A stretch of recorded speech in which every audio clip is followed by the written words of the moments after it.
ভাই এই আইফোনটা বিক্রি করুন, দেখেন তো। এইটা তো 14 প্রো ম্যাক্স, দামি মোবাইল, মালিক দোকানে নাই, কেমনে কিনুম? আরে মালিক দিয়ে কি করবেন? আমি তো ওই ফোনটা অনেক কম দামে বেচুম, আপনি রাইখে দেন, অনেক বেশি দামে বেচতে পারবেন। কম দামে সেল করবেন? বক্স কেবল আছে না? আরে ভাই এই ফোনটা তো বিদেশ থেকে আইছে, এর জন্য বক্স কেবল আনে নাই। বক্স কেবল নাই, মালিকও নাই, কি যে করি? মালিক রে লাগবো কেন? মালিক রে জানানোরই দরকার নাই। আপনি আমার 40,000 টাকা দেন, আপনি অনায়াসে এই ফোনটা 70-80 হাজার টাকা বেচতে পারবেন। খারার উপরে 40,000 টাকা লাভ। এই 8,400 দিছস না? সবাই দিছি ভাই। আব্বারে তো ডাক্তারের কাছে নিছিলাম, অনেকগুলো টেস্ট দিছে। হ করা। ভাই করা মতো করাইতে 20-25 হাজার টাকা লাগবো। আমার হাতটা খালি, আপনি আমার 1 মাসের টাকা অ্যাডভান্স দেন। তুই এমনিতেই তো 20,000 টাকা নিয়ে রাখছিস, তুই তো দেখতেছিস আমার বেচা কিনা নাই, এখন তোর আমি কেমনি টাকা দিমু? তুই অন্য জায়গা থেকে ব্যবস্থা কর। ভাইয়ের কাছে তো টাকা চাইছিলাম আমি, ভাই তো দিল না। আমার তো 20-25 হাজার টাকা লাগবেই। ফোনটা বেচা পারলে আবার টেস্টগুলো করাবার বানি, কিন্তু ফোনটা যে রাখুম এখন টাকা পাবো কোনে? এক কাজ করি, ভাইয়ের ক্যাশ থেকে টাকা দিয়ে দেই, ফোনটা বেচা পারলে পরে টাকা রাইখে দেবানি। ঠিক আছে ভাই, ফোনটা আমি রাখতেছি, কিন্তু আপনারা 40,000 না 35,000 টাকা দেবো। 35,000? আচ্ছা ঠিক আছে দেন। আর ভাই এই যে কার্ডটা রাখেন, আমি তো বিদেশে গিয়ে কাছ থেকে যত আইফোন আসে সব কিনে রাখি, যদি লাগে আমার জানাইন। ঠিক আছে ভাই, টাকা দিতেছি। ভাই একটা আইফোন লাগতো, কিন্তু বাজেটটা কম। আপনার কাছে ভালো ফ্রেশ মোবাইল আছে না? দেখি ওই ফোনটা ভাইয়ের কাছে বেচতে পারি কিনা। ভাই আপনি এই ফোনটা নিতে পারেন, দামও কম, ফুল ফ্রেশ। দেন তো দেখি। ফোন তো দেখে ভালোই মনে হইতেছে, তো দাম কত চাইতেছেন? ভাই আমি উল্টা পাল্টা দাম চামো না, যদি আপনি ফোনটা নেন একদম 70,000 টাকা পড়বো। এত ভালো ফোন এত কম দামে? ভাই বক্স কেবল আছে না? এত কম দামে মোবাইল পাইতেছেন, আবার বক্স কেবল চান? ভাই বক্স কেবল ছাড়া রিক্স হয়ে যায় না? আরে কিসের রিক্স? এটা শাওন ভাইয়ের দোকান, শাওন ভাই কি দোকান থেকে চলে যাবো নাকি? আর আপনি এই কম দামে এত ভালো মোবাইল পাবেন না। আচ্ছা ঠিক আছে, বাইরে থেকে তো টাকা 70,000 আনছিলাম, 2,000 টাকা কম দিলাম ভাই। আচ্ছা ঠিক আছে, আবার আসেন।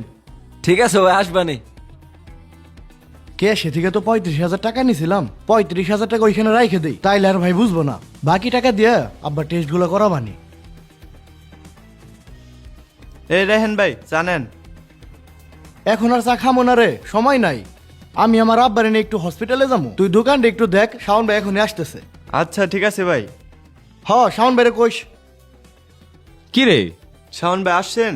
হয়লাম তো, তুই দোকানে, রাইহান কো? রায়হান ভাই তো তার বাপের এনে হসপিটালে গেছে, তাই আমারে রাইখে গেছে। আচ্ছা ঠিক আছে, তুই যা তাইলে, আমি তাইছি। ঠিক আছে ভাই।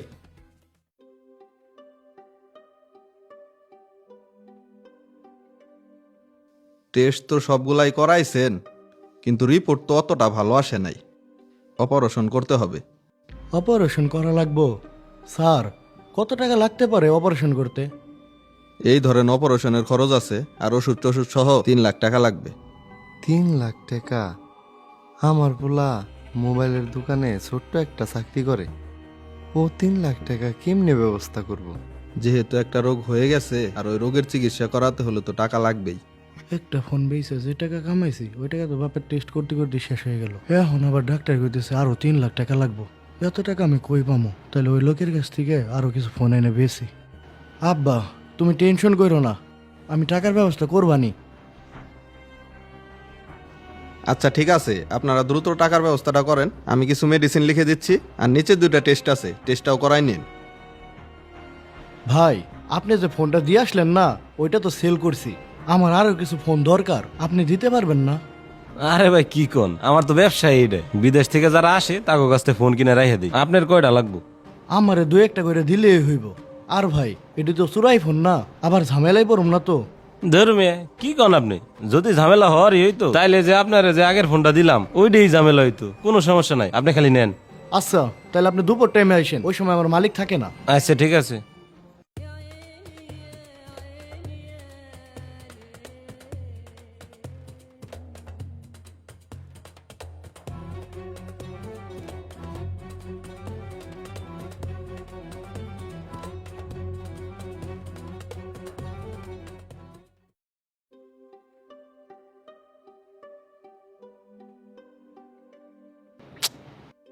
রাইহান, ভাই আমি ক্যাশে 1 লাখ টাকা রেখে গেছিলাম, এখন দিকে 35,000 টাকা কম, এই টাকা হয়ে গেছে। আজকে যে ফোনটা কিনছি ওইটা তো বেসের পাইনি, ধরা খেয়ে যাম নাকি? ভাই আমি তো কিছু জানি না, আমি রবিউলের দোকানে বসে বাড়ি গেছিলাম, ওই কিছু করছে নাকি?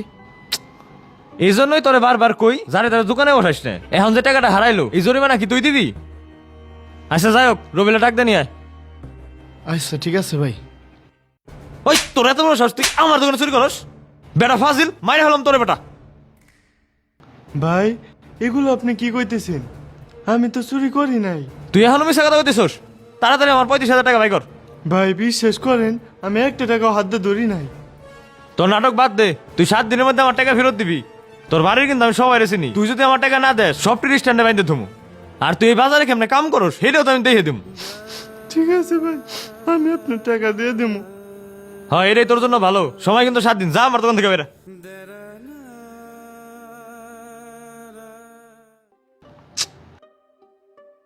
এরকম তো হওয়ার কথা না। আপনাকে যা মেডিসিনগুলো দিছি ওইগুলো আপনি ঠিক মতো খান না, আর ঠিক মতো হাঁটা চলা করেন না। করি তো ডাক্তার সাহেব, আরও শুধু ঠিক মতো খাই। কেন, কি হয়েছে? আপনাকে তো অপারেশনের ডেট দিছিলাম 2 দিন পর, এর ভিতরে তো ডায়াবেটিস কন্ট্রোল হওয়ার কথা, কিন্তু আপনার ডায়াবেটিস তো কন্ট্রোলে নাই। কি বলেন স্যার, এখন কি করা লাগবো? আচ্ছা ঠিক আছে, আমি মেডিসিনগুলো চেঞ্জ করে দিচ্ছি, ওগুলা নিতে থাকেন। আর কিছু টেস্ট দিচ্ছি, ওগুলা করাতে হবে। আর অপারেশনটা এখন হচ্ছে না, আমি 15 দিন আপনাকে অবজারভেশনে রাখবো। এইগুলো করাইতে আবার কত টাকা লাগবো? টেস্টগুলো তো অনেক এক্সপেন্সিভ, এই ধরেন 40-45 হাজার টাকার মতো লাগবে।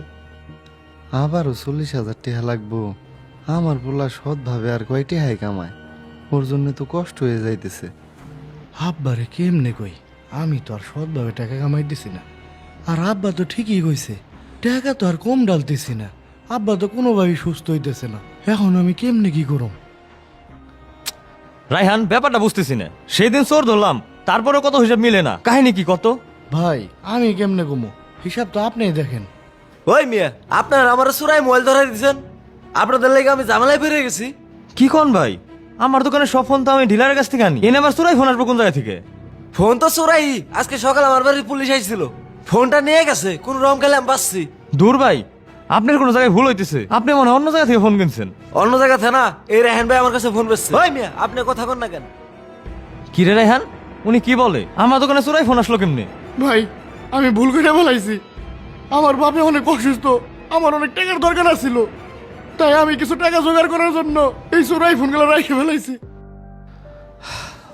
ভাই ওর বাবার অসুস্থ তো, বিপদে পড়ছে, তাই ভুল করে ফেলাইছে। আপনার যা জরিমানা হয় আপনি বিকালে আইসেন, আমি দিয়ে দিমুনি, ওরে মাফ করে দেন। আচ্ছা ঠিক আছে, আপনি যেহেতু জরিমানা দিতে চাইতেছেন, তাইলে আর আমি এই বিষয়টা বাড়াইলাম না। আর নেক্সট টাইম এই বিষয়গুলো খেয়াল রাখেন। আচ্ছা ঠিক আছে ভাই।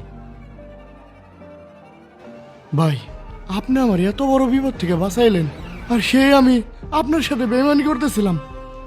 ভাই বিশ্বাস করেন, আমি বিপদে পড়েই এই কাজগুলো করতেছিলাম।